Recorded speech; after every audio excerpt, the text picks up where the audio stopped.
नमस्कार बच्चों, इकोनॉमिक्स अड्डा में आप सबका स्वागत है। आज हम लोग इकोनॉमिक्स के एक इम्पॉर्टेंट चैप्टर डिवैल्यूएशन पर डिस्कस करेंगे। चलिए स्टार्ट करते हैं। पहला क्वेश्चन है अवमूल्यन। अवमूल्यन क्या है, पहले इसको समझते हैं। 1947 में $1 बराबर ₹1 था, लेकिन 1949 में $1 बराबर ₹4.75 हो गया, यानी $1 बराबर ₹5 के बराबर हुआ। यानी डॉलर के सामने रुपया का मूल गिराना ही अवमूल्यन कहलाता है, डिवैल्यूएशन कहलाता है।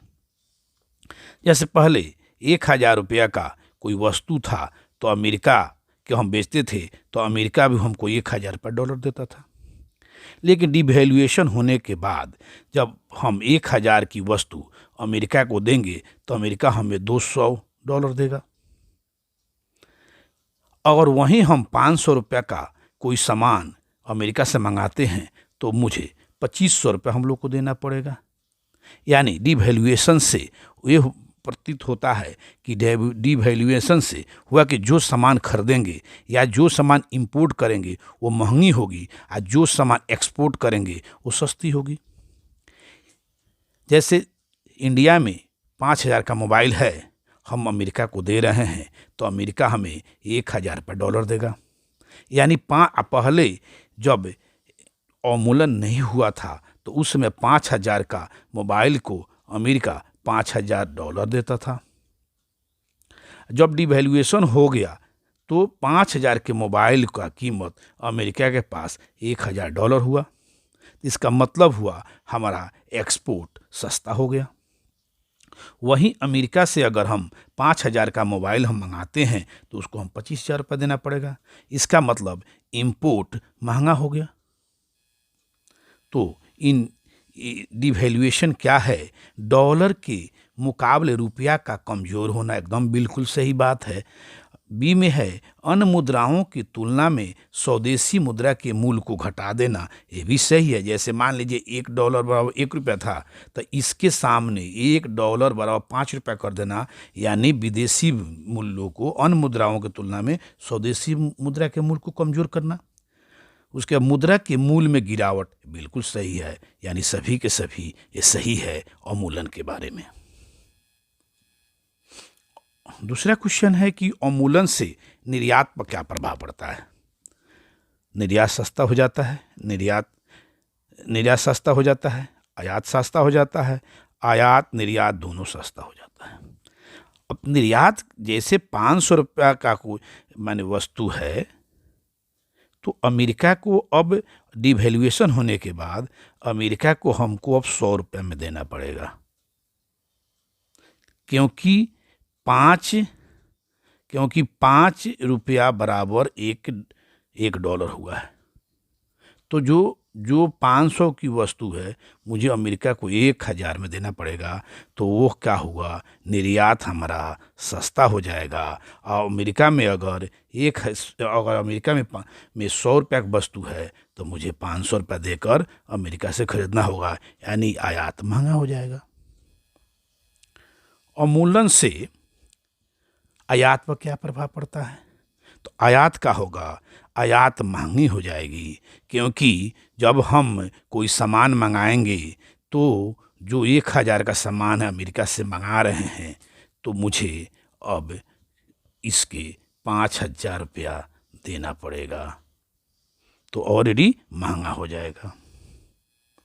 भारत में अभी तक कितनी बार अवमूल्यन हो चुका है? भारत में अभी 3 बार अवमूल्यन हुआ है। 1949 में हुआ है, दूसरा 1966 में हुआ है, तीसरा 1991 में हुआ है।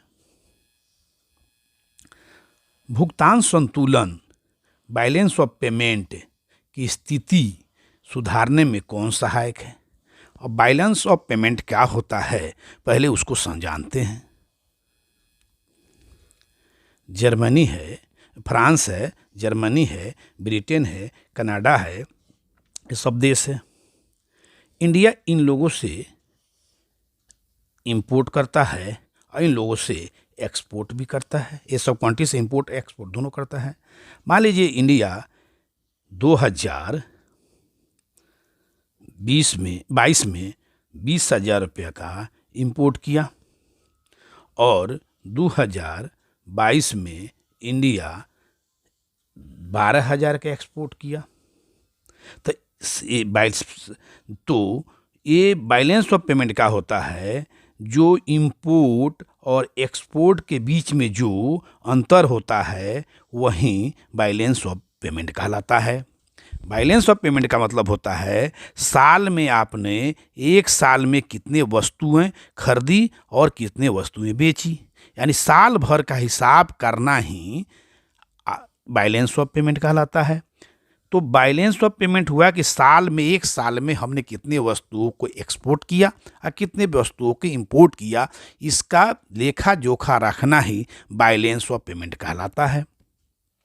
तो 20,000 का इंपोर्ट मैंने किया था और 12,000 का एक्सपोर्ट किया था, टोटल 8,000 नेगेटिव हुआ, यानी हमने सामान खरीदा ज़्यादा का, बेचा हमने कम, तो बैलेंस ऑफ पेमेंट मेरा क्या हुआ, नेगेटिव होगा। और बैलेंस ऑफ पेमेंट को नेगेटिव से पॉजिटिव करने के लिए ये होगा कि इसको बढ़ाना होगा और इसको घटाना होगा। तो इसके लिए सबसे बड़ी बात है कि इसी को बढ़ाने के लिए अवमूल्यन किया जाता है, यानी अपनी वस्तु का दाम गिराया जाता है। जैसे अवमूल्यन का मतलब अपने करेंसी को दूसरे करेंसी के सापेक्ष कमज़ोर करना। मान लीजिए 40 रुपये केजी आप चावल मार्केट में बेच रहे थे, आपको 10 आदमी खरीद रहा था, तो आपने 400 रुपये का चावल बेचा मार्केट में, और अपने मूल्य में डिवैल्यूएशन कर लेते हैं तो अब आपका मुद्रा कमज़ोर हो जाता है, तो वो आपका चावल 30 रुपये हो जाएगा। तो 30 रुपये मार्केट में होगा, तो अगर 30 रुपये होगा तो सस्ता होगा, तो कहीं 30 में ज़्यादा लोग खरीदेंगे। अगर 30 लोग और खरीद रहे हैं तो इसमें होगा 900 रुपया हुआ। ऐसे हर वस्तु में थोड़ा थोड़ा आप डिवैल्यूएशन को हो जाए, सारी वस्तु में थोड़ा थोड़ा सेल आपका बढ़ेगा, जिसके कारण आपका एक्सपोर्ट भी बढ़ जाएगा और एक्सपोर्ट जो नेगेटिव है वो पॉजिटिव होने लगेगा। यानी भुगतान संतुलन की स्थिति में स्थिति को सुधारने में सहायक होता अवमूल्यन। अवमूल्यन क्या होता है कि कोई वस्तु है, मान लीजिए कि कोई वस्तु है 100 रुपये बिक रहा है मार्केट में, इंडिया का मार्केट में 100 में बिक रहा है और सब देश भी सामान बेच रहे हैं। आम हम 100 रुपये केजी बेच रहे थे मार्केट में, और लोग भी आम 100 रुपये बेच रहा था।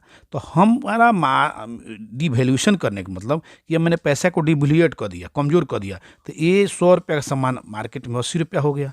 तो ये 100 रुपये में कोई नहीं खरीद रहा था, महंगा था, 80 रुपये में इसको ज़्यादा लोग खरीदेगा। जब ज़्यादा लोग खरीदेगा तो मार्केट में अपना एक्सपोर्ट इंपोर्ट में जो अंतर है वो कमज़ोर होगा। जैसे मान लीजिए कि यहाँ पे आप देख रहे थे कि इंपोर्ट हम ज़्यादा कर रहे थे, एक्सपोर्ट हम कम कर रहे थे, तो इंपोर्ट हमारा कम होगा, एक्सपोर्ट अगर हमारा ज़्यादा होने लगेगा प्लस होगा, तो अब हमारा बैलेंस ऑफ पेमेंट प्लस में आएगा। तो भुगतान संतुलन की स्थिति में अवमूल्यन जरूरी है।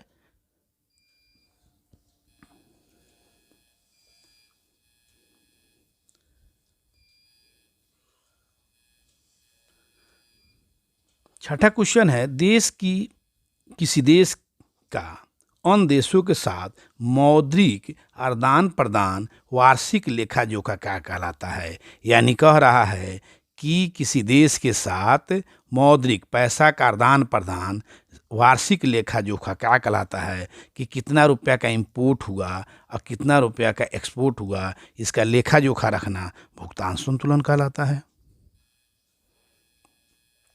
भारत का भुगतान संतुलन बैलेंस ऑफ पेमेंट ठीक किया जा सकता है, अवमूल्यन से ठीक किया जा सकता है।